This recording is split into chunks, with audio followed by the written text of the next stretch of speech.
Bonnie, I had to match your little dribble. So Oh, now you made more? Yeah. Well, you dribbled, and I didn't want you to be alone, so Thank you. I matched you. Thank you. Now we've got our dribbles. Welcome to the podcast. What's up? I was just going to say, who did your cup? This mug, Eric Wilson from Peru. I love Eric. Yes. So I photographed his wedding, and they gave this out. You guys got to check him out. He's awesome. He's such a great potter. He is. Yeah, and a great guy. Yeah, check him out. He was my eldest daughter's art teacher, and she went to Fordham for visual arts. Surprised. Thanks for coming in. You're welcome. Thanks for being here and about to share. How many years now have you been talking, living, working on suicide prevention? Oh, that's hard to calculate. Yeah. It's probably felt like a lifetime. It almost has been when you consider some of the volunteer work I did before I got paid. Gotcha. And had a career in it. How many years did you spend in the volunteer world? Probably 8 to 12 years in that. Wow. Because I was part of what was called Mental Health Players, which was part of the Clinton County Mental Health Association, which I eventually joined in 1992 as paid staff. And we still exist. We have people who have worked in improv, done theater, who can retain a character for 20, 30 minutes as needed, and then de-roll and divulge who you really are, etc. But the purpose of mental health players is to get people thinking and engaged and forming thoughts and opinions that might be different than what they carry with them. So you're giving them permission to put a mask on to play somebody else? Oh, yeah. That's so cool. Oh, yeah. But allowing those viewing and in the audience to interact with that character. Does that still happen? Yeah. We do it every year for the new police recruits for Zone 9 Academy. That is so that they get some quote-unquote real-world experience with different types of emotionally stressed people before they actually do their ride-alongs and get into the vehicles. Wow, I've got chills. TO. Yeah. I never knew that happened. I mean, I always thought about like, how do they train for that? But that makes complete sense, is to use some actors. And so cool. I would love to see that. You can. Yeah? You think so? I think so. Okay. All right. I've got a bunch of questions for you that I already prepared. I already sent them to you too. Yeah. So I just want to kind of go through them, and then if we hit on something, we'll go off on that. All right. Sure. So, and I wanted you to start by sharing what inspired the formation of the coalition and your personal connection to the mission of preventing every possible suicide. Well, in a way, they're the same but different, like life. Yeah. The coalition was formed from a group of community people after a young man in high school decided to take his life the night of a prom. And as we know, there's never just one reason why. Right. Things have accumulated, built up, where a person has such intense emotional pain, they can't think of any way out of it except to kill themselves, get rid of this pain. And whatever their choice is their choice. Right. It occurred in 2005 and rocked different portions of our community. His parents were well known in the business community. The family well known for generations. And although they're a well-known family, they were known in business and not necessarily personally. Right. And wanting to honor that, a few of us did what we could at the time. I was engaged in the Interfaith Council. So Father Roger McGinnis and I networked, called our phone tree. We had a phone tree back then because we didn't have text. A little black emails. book. Yeah, right. We didn't have those things. Yeah. And we gathered people who knew how to support others.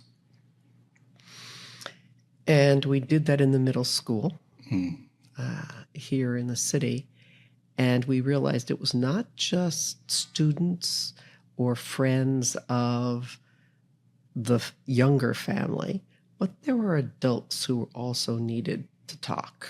Mm-hmm. And that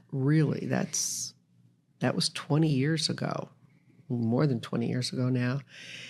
And over the next few months, we realized once one person divulges their personal interaction with suicide, whether they attempted or they had a family die by suicide or whatever, you realize how deeply connected we all are to deaths by suicide. Mm-hmm. Some people it's because it's somebody famous, but so many individuals, it happened in their families, it happened to their neighbors, it happened to their friends. And that got a few of us talking about the fact there's a lot more to support than the few hundred we did, back in May. So at that time, New York State was beginning to move toward forming coalitions in counties. In other words, gathering groups of people that were diverse. It wasn't mental health professionals. It was all kinds of people. And saying, let's come together and work to prevent another death by suicide. Because if we think of some things, maybe now a lot of people don't smoke because we know smoking leads to lung cancer, leads to emphysema, COPD, and, you can die by that. But with suicide, it wasn't talked about in the beginning of this century or even before. Was it true that there was kind of a thought that if you brought it up, you could potentially spark an interest in somebody with it, I've never thought of suicide. And then all of a sudden they think about suicide. So nobody says anything because you don't want to put it in their head. Well, that is a big myth. It is. We're going to be sitting here talking about suicide. Mm-hmm. Neither one of us are going to get up from this table afterwards and kill ourselves. Right. You can't just talk about what's going on in the organ called the brain and take your life. Those dots do not connect at all. Gotcha. And the other thing is, in the 21st century, we've really been exploring more the brain. Mm-hmm. And we can do functional MRIs, fMRIs, so that in living people, we can see differences between what is called a typical brain and a brain with a diagnosis, whether it be clinical depression, bipolar disorder, schizophrenia, it doesn't matter. The brain's neurons fire very differently depending upon how healthy the brain is or isn't. And there are patterns you can look at and sections of the brain that come alive or don't at all. And we've never been able to really do that in living people until the late 20th and into the 21st century. Gotcha. So science has gotten new. us there. Yeah. Oh, it is very new. I have not witnessed a surge in mental health conversations like recently. I myself have been dealing with my own mental health issues for 30 plus years. But I am just now finally finding ways to understand it because I didn't give it the time before, for one. Mm-hmm. I'm learning and educating myself more and more because I think that that's key. Mm-hmm. I don't want to make this about me, so that's okay. It's been such a journey for myself, and the reason you're on this podcast is because of my history as well, with suicidal ideations. Yes, I've had hell of a time keeping those thoughts at bay. And for the longest time, I didn't talk about it because I didn't want to scare anybody. But it was always in my back pocket, always there, ready for me to do it if I needed it. Mm-hmm. And I talked about this in the first podcast, is I heard something one time, the thought of suicide was, and I don't know the quote very well, but the thought of it was like paradise compared to how they were living their lives. Mm-hmm. So suicide was like the answer. Yeah, the release. And I got to tell you, that's exactly what it was for me. Mm-hmm. It felt like a place that I wanted to be in. And I don't even know what that was because I'm not a spiritual guy. Mm-hmm. But I'm learning, I'm investigating, I'm digging. Yes. I'm trying to figure out what I was thinking. On the surface, I could see a lot. But I think that that surface stuff turned into some deeper stuff that is now just coming out. Right. I don't know if I'm making any sense right now. You are to me. You are to me. And I think that's the quandary many people do find themselves in. Suicide ideation is, or suicidal thoughts are very common. Yeah. Very common. Yes. Yeah. Yes. That's just a human thing, probably, right? A condition, yeah, because, at this point, I want to get away from what's really hurting me inside, and I don't know how to get away. Right. So I guess this could be a choice. Right. And regardless of age, thoughts like that can occur. Very few people will ever act on their thoughts. Right.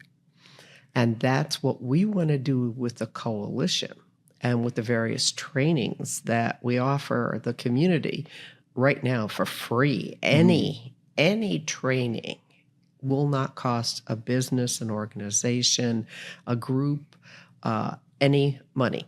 Talk to me about that. I attended one of your events, and I absolutely loved it, and I'm hungry for more. Good. I just need to find the time to get there. Yes. But it's coming. Tell me about these that you do. I love them. Well, they can range anywhere from 45 minutes to an hour up to 2 days. Like tomorrow on the next day, I'm doing what's called ASIST, ASIST, Applied Suicide Intervention Skills Training. It is the gold standard globally in suicide intervention. Okay. 988 operators are all trained in ASIST, whether it be Canada, US, because we're both on 988 now. It is the way to have an appropriate conversation with someone who you may feel a little concerned or worried about, or if you're a 988 operator, it's because they called your line. Mm-hmm. I mean, by them picking up the phone, that in and of itself says they're not sure. Yeah. Otherwise, why would they call? Exactly. Yes. That's the hope. Yeah. The built-in hope when we can get people to call, chat, or text 988 because they're giving life hope. They don't see it. No, that's it. That's what I was just going to say is that I was stuck in a place that it was almost like I was blind to the things that I needed for myself to fill my cup, if you will. I just didn't see it. I don't know why. I just don't think that. I think that's who I am as well. I think that I give before I take, and I probably give too much and of myself. And I think a lot of us do that. Yeah. So I never really looked internally until recently. Yeah. But that's very typical. Yeah. Very typical. So what I typically say to someone who connects with me is, what's our time limit? Mm-hmm. And have you ever done any kind of training? Because an organization might want to do suicide intervention. But if we haven't laid the groundwork with any kind of suicide prevention, I try to say, let's do some prevention work first. Get people ready, willing, and able to ask the question the correct way. Can we talk about that? What is Sure. the correct way? Are you thinking of killing yourself? Or Just are like you that. thinking of suicide? It's the only two ways to ask. Are you thinking of suicide? Mm-hmm. Or are you thinking of killing yourself? Yes. And when they say yes, where do we go? Or yes is anything but a fast, quick no. Okay. Yes could be shrugging shoulders, could be losing eye contact, could be looking down at the ground. Gotcha. There are different ways to say yes to that question.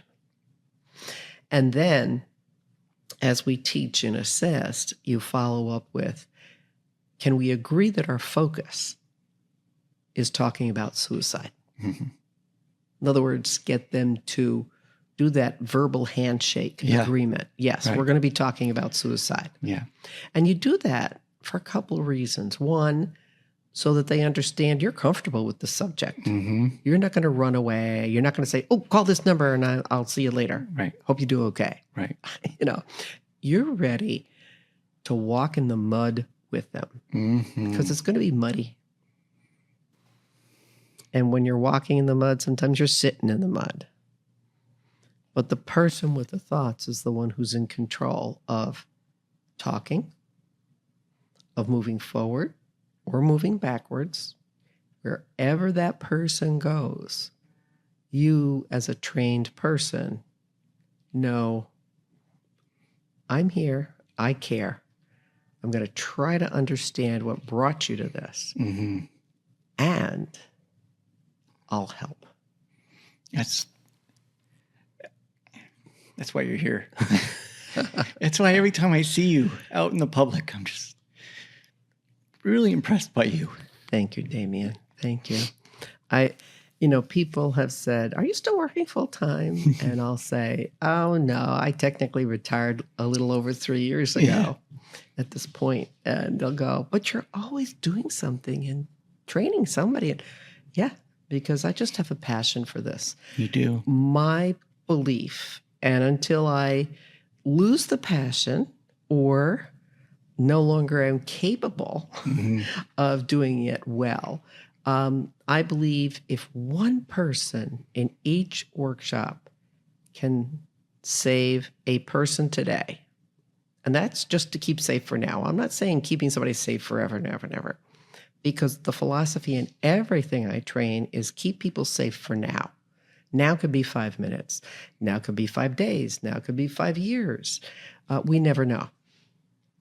But to be that safe connection is really important. And if I have one in every workshop who someday can do that, the training was worth it. It's so cool. Yeah. If somebody admits that they are thinking about suicide, do you let them out of your sight? How do you... Well, I want to have a conversation first. I don't know if I need to stay with them or... Call the police? I don't know. Or I would sit and call EMS. 988 with them first. Stay with them and call 988 with them. Yeah. That's amazing. But the reality is you're not jumping to what the means, the method, when, any of that. And that's the difference in what I learned in grad school. Okay.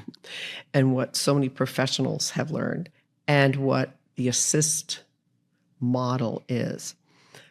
The goal of the ASIST model is, it's called PAL, Pathways for Assisting Life. Okay. That's our goal, assist life. We may wind up talking about death, but our goal is to assist life, to give that hope, to find the help for that person, which may look different than the help for other people. I find that most times I have used the model and done an intervention, it's been very different than other interventions. Because every human is unique. Right. Right. Yes, and I've learned so much lately thinking that we're all the same. Oh, I don't know why I thought that. Like, we don't look taught alike. that, though? No, well, we don't look alike. Why should we think alike? Right. Even family members. We cannot predict what's going through the mind of any family member. No. Nope. you think you can because they're family, right? It's like you're like me. Yeah. I'm like you. Right. I don't think that way. Why do you think that way? And there goes conflict. Yes. And any chance of connecting with them. Mm-hmm. All right, lady, I got another question for you. Okay. Could you tell me, how do you approach working with diverse populations, such as the LGBTQ plus, rural communities? Holy smokes. And veterans. I know you got something for veterans. I got something for all. I know you do. Let's hear it. Because I have decided that, first of all, we all know one size doesn't fit all, because we are all different. And that when I retired, my goal was to get as many skills as possible to help prevent suicide, which means I have to understand different cultures better. Yes. I've had the privilege of teaching youth mental health first aid for tribal youth up at Akwesasne. And I say privilege because you need to be allowed in. Mm-hmm. You know, I will never be Native American. Right. I can't make myself Native American any more than I can make myself gay. Right. That's just not who I am. But by learning and working with curricula that are culturally adapted by people of corrections, law enforcement, veterans, tribal, non-binary, etc., I can begin to hear words they're used to for self-identification. Yeah. I mean, you know, the thing I love about the tribal version of youth mental health first aid that is so different from the standard one that is delivered, again, globally, because mental health first aid is a global. Curriculum. I thought it was national. Gotcha. Well, each country has their own, because what's different in it is the data. Mm-hmm. But culturally, what's different in the youth mental health first aid for tribal is that we start in the very beginning with the attendees drawing a picture. What does a healthy youth look like in your community? And you'll get, at least I've gotten each time I've done it, you know, people draw a sweat lodge, people draw dream catchers, people draw fires, people draw jewelry, people draw all kinds of interesting, culturally appropriate symbols that represent a healthy youth. In other words, the ideal, what they want as their goal. Right. And then we begin to roll out the curriculum. In the standard version, you started out and you wind up probably about a half hour into it with people identifying typical adolescent behavior. Because, again, that's the ideal. That's the foundation, just like it is in tribal. But I love the fact they start out with the hope. Yeah. In the tribal version. Yeah. And I have learned more about our North American native culture through that one exercise That's so cool. than I read about. Yeah. You know, for years. It was, and letting them talk and really go deep into what they want their youth to be like. Do you find this very different from us? I think hopes and dreams are very similar. Yeah. It's just the specifics of culture, you know, and that's the same thing when I look at the LGBTQIA2S+, you know, community is hopes and dreams are similar. Yeah. It's the nuances, and sometimes it's not just nuances, but the elements that are a little different. Right. It's like speaking Italian, speaking French, speaking English. We're still having a conversation. It's just in a different language. Right. You know, and the curricula that I choose to facilitate are culturally responsive, Mm. which nowadays may not be what everybody thinks Yeah. we should do. Right. But we are individuals. Yeah. And I personally believe we need to approach each other as who we are, the individual we are, and Yes. honor that person, I that love individual. that. So well said. Yeah. And these curricula have culturally appropriate videos. Everybody's not white bread, Right. you know. So it's more like the world. Yeah. I love it. Mm-hmm. Oh man, you do so much. Tell me about like the future of the coalition. What anything coming up real soon? Well, September is Suicide Prevention Month Okay. globally. Good. And September 10th is World Suicide Prevention Day. So September is a big month. Great. In my world. May is another big month because that's Mental Health Awareness Month. Now, June, we have Men's Mental Health Month. Mhm. July, we have BIPOC Mental Health Month. Black, Indigenous, People of Color. Okay. Yep. In other words, everybody who's not white bread. Gotcha. Gotcha. Yeah. October is Mental Illness Awareness Month. In November, around the world, we have International Survivor of Suicide Day. Wow. And that's the third Saturday in November. And again, this year, we're going to be having an event. We're going to hold the community event on campus again. Love it. In the Cardinal Lounge in the Angel College Center. What's the date of that one? Saturday, the third Saturday in November. In November. Okay, yeah. Great. From 10 to 2. 10 to 2. We get together. The people in the room have all lost somebody to suicide in one way, shape, or form. And I facilitate the conversation that AFSP, which is the American Foundation for Suicide Prevention, that they provide each year. We watch a video. Last year's video was interesting because the video was an Hispanic family, an American Asian family, and a Black family.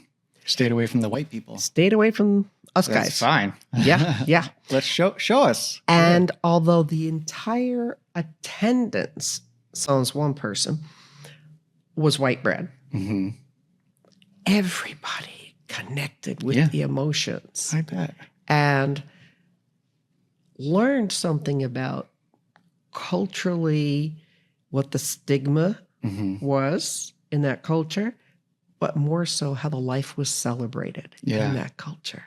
And one of the goals on that day is to find ways to honor your loved one that you have lost. We do talk about them. We love them still. Yeah, I feel like as Americans, we're really weird about death. I feel like it's almost too sad, and where I feel like we should be celebrating a little bit. We're very Western European. Yeah. Not my style. I want to go out with a bang, party it up, Party it up. party it up. Yep. Here's my playlist. Yeah, Make sure it happens. that's right. Listen, do we have locally within the community? We have bereavement. We have a suicide community? loss support group. Groups, yes. First Tuesday of every month. Great. Right. Where? 5:30 at the Plattsburgh United Methodist Church. You come in the worship entrance. It's Okay. the north part. We're not having it in August. Okay. Um, Too many parties. yeah. Too many things Family vacation for me, Yeah. to be very selfish. That's not selfish. That's taking care of you. Yes, exactly. I'm It glad warms you're doing my heart. But we'll start up again in September, the day after Labor Day. And it's the first Tuesday, 5:30, Plattsburgh United Methodist Church. It's 1 hour.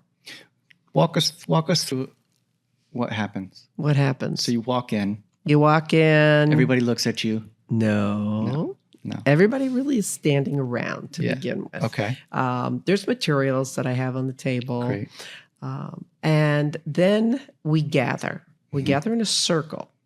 no barriers. It's chairs in a circle. I love circles. Yeah. And everybody gets a pebble. And they name the person that they have lost. Just the name. That's it. And it goes into our bowl, and our bowl accumulates pebbles. And then it depends where the group wants to go. Interesting. I'm merely the facilitator. So if need be, I can start a conversation with a question. And I usually do it whatever time of year it is. Like with September, I might start out with, what's a back to school memory you have of name your person? Gotcha. And we start looking at their life of the joys, the happiness. We never talk about means. We can mention how long it's been since they've been on this plane we call Earth, but we don't it's not to discuss death. Right. It is really the joy of life. That's awesome. Yeah. And it goes and flows and works in its own way. You bring your own water or coffee or, any non-alcoholic. We are in a Methodist church. Any non-alcoholic beverage you would like. But it's a conversation. And if you don't want to talk that month, that's fine too. That's fine too. That's awesome. Yeah. And resources, if you want resources after the meeting. I have 3 different local counselors who do therapy for people who have lost someone by suicide. It's not only grief therapy, it's loss by suicide therapy, Gotcha. Which is a specialization. And I have 3 people who are ready, willing, and able to work with that trauma, because it is a trauma. Yeah. You're just such an awesome human. No, can't. It's interesting. I had somebody. I don't know how you have any time for anything. Oh, Lord, I do. I'm retired now, right? This doesn't sound retired. You sound like my husband. You're not retired. What would you hope the community would do better with? Get educated. Or more of. Get educated. We can't save lives if we don't know how to do it. Right. If you can hold a conversation like we're holding today, you can save a life. Yeah. I've been there. I've needed somebody to talk to. When it happened to me the first time, I had the plan. I bought the equipment, but I didn't go through with it. And the next day, I ran to my first sergeant in the military and said, I need help. That was crazy. That was it. It was just that the I need help was what kick-started recovery for me. Yes. Even though it's been 15 years for me now since I said that, I needed help. And I'm only just now figuring things out. I'm okay with that. Because it has taken a long time for me to decide how to go about getting healthy, because I knew I did not want to die. Good. I did not want to die. You didn't know how to live, but you correct. Didn't want to and die. It was an escape. And it sounded beautiful, and it sounded like it would fix everything. But now knowing, no. Doesn't fix anything. No, it doesn't fix anything. It makes everything worse. Not for you, but for an awful lot of other people. That's what I mean. Yeah. Everybody who's left behind. It's terrible. Right.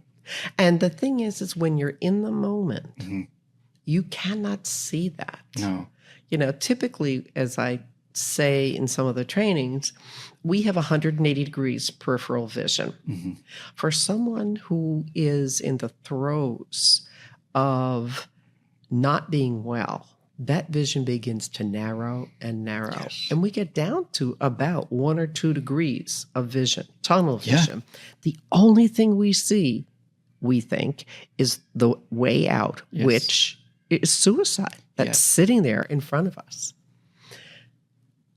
what I try to explain in trainings is you're going to be the wedge. You're getting skills today that are going to help you be the wedge to open up. Even if we open it from 2 degrees to 5 degrees, there's a little bit more light than was there before you started the conversation. Yeah.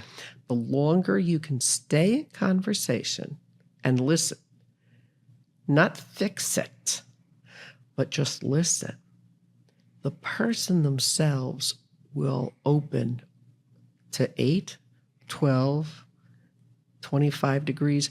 Their world begins to reopen. The focus on death and past now opens to present and maybe undecided. You were undecided.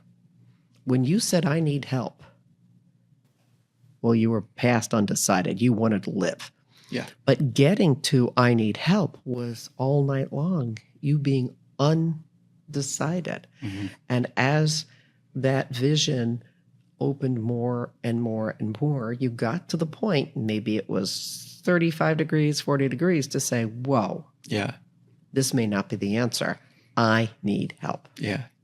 Yeah. Do you want to know what the reason that I knew I didn't want to die is? Because when I was planning, I got to the point where I was thinking about, so my plan was to hang myself. Mm-hmm. And then I thought about, well, what if I try to fight it? Should I tie my arms so I can't fight it? And that's when I knew I didn't want to die. Right. Was when I was figuring out how to make sure it was going to happen. Mm-hmm. That's where it scared me. That was that life speaking inside of you. Yeah. Saying, no, don't extinguish this ember. Yeah. I still want the flame back. Yeah. My daughter. There you go. There you go. And for many people, it is children. For other people, it's parents. Yeah. For other people, is they don't know what it is. But they realize they don't want to die. Right. Sometimes it's a simple word like, but. Yeah. You know, they'll be saying, yes, I plan on hanging myself. But yes, that's what you had listened for. And you say, well, you just said but. Yeah. What might be in that but? Tell me more about that. Yeah. Is there anything you want to say to the community? Anything you've just been... get on your soapbox right now. Anyone can learn how to save a life. Yeah. Anyone. It's not intense training like it would be to be an EMT or EMS or fire, where we're always searching for more volunteers to save lives. This is saving a life. If you could recommend two of your trainings, which ones would you give to the typical? I would say Talk Saves Lives. Talk Saves Lives. That's the 45-minute to an hour one. That is a good, basic, informational training. Great first step. Yes, okay. It is a great first step. Perfect. We'll share that on our site too. Yeah, and that's curriculum from AFSP. Okay. Okay. And there are like iterations of that for high school, for college, that type of thing. After that, I think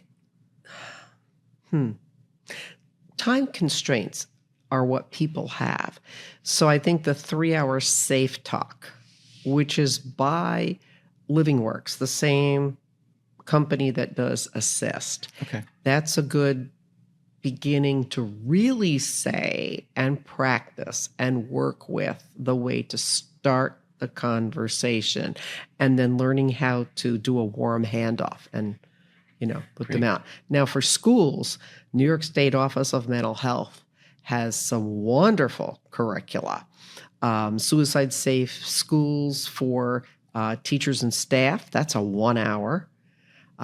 There is Helping Students at Risk of Suicide, that's a 6 hour. And that's really going for the guidance counselors, the nurses, the people who would have the warm handoff in a school, the student or staff member brought to them. So help. Do you do a lot of those trainings?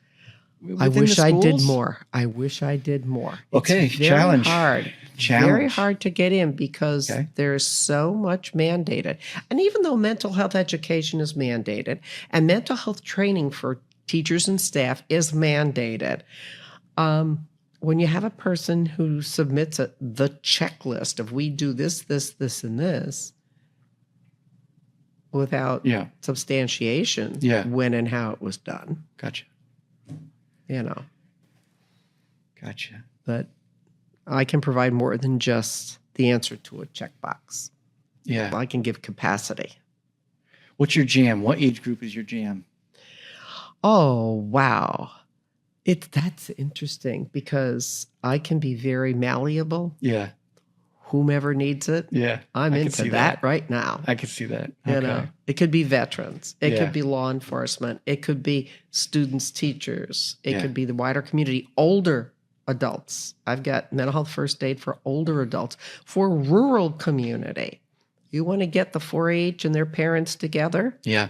I could do that. The thing with mental health first aid, it's a beautiful curriculum, but it is all day, as you know. Yeah. Yeah. Yep. It was great. Yeah. Yeah. Very easy to listen to. It was fun. It was engaging.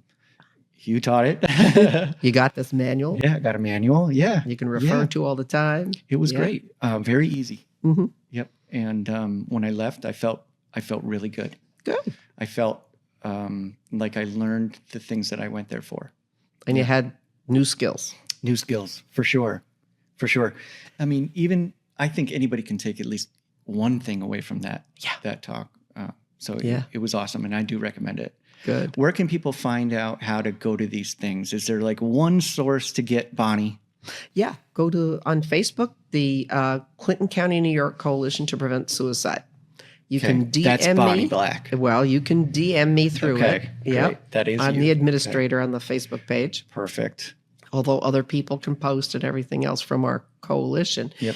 But DM comes to me as the administrator. Okay. And then I reconnect, whether you give me your email, your phone number, I can text you, email, whatever. I can meet you. Great. Yesterday, I met somebody face-to-face because 2 women wanted to talk about the need for education in a geographical part of our county. And I said, sure.